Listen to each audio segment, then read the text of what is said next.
Hey gang, welcome to another edition of Doc's Dumpster, where it's a review of the movie Spice World, the Spice Girls movie.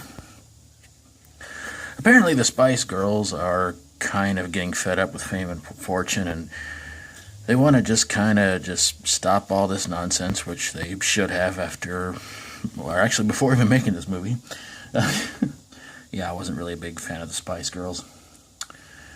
And they find out that there is a newspaper photographer named Damien stalking them everywhere they go, trying to get pictures of them, trying to get scoops on them, the whole 9 yards, because apparently in this movie they are the biggest band in the world or something like that.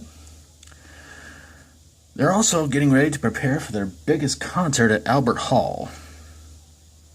I don't know how it can be a concert, they don't play instruments. And also they have a friend of theirs that's pregnant and about to deliver any particular time. Well, the whole movie winds up going from being going to a bunch of different places, playing musical numbers, doing all kinds of wacky fun stuff, and then eventually they make it to Albert Hall, they perform their concert, and everything turns out to be all right. In fact, at the end of the movie, during some of the end credits, they kind of break the fourth wall, talk about people in the theater doing all sorts of things, and their beloved bus blows up. The movie starred, of course, the Spice Girls, Roger Moore, my favorite James Bond, and Meatloaf as their bus driver. Yeah, that's about it. So, now the big question is, does this movie belong in a dumpster?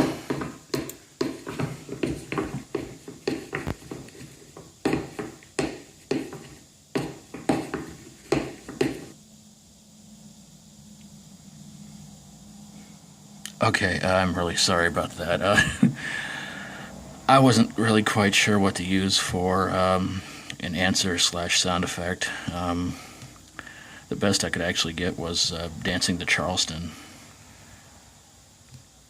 Yeah, sorry about that. But yes, the movie does belong in a dumpster. A lot of people called this movie a female version of the Beatles' A Hard Day's Night. Just not as funny and not as good as that one. And let's be honest here, folks. I hate pop music. I really, really do.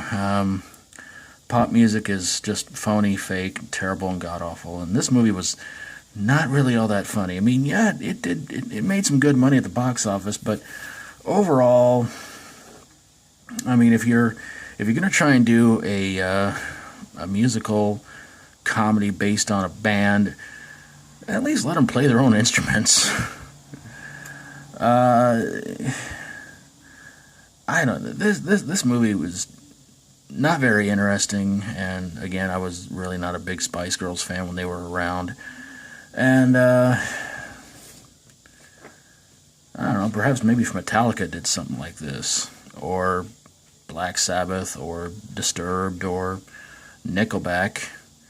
Wait a minute, a lot of people hate Nickelback. I never quite understand why.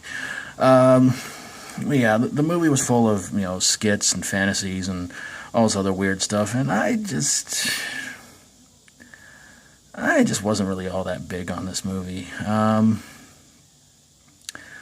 think, I really hate to say this, but I think they suffered from the old expression of too much too soon.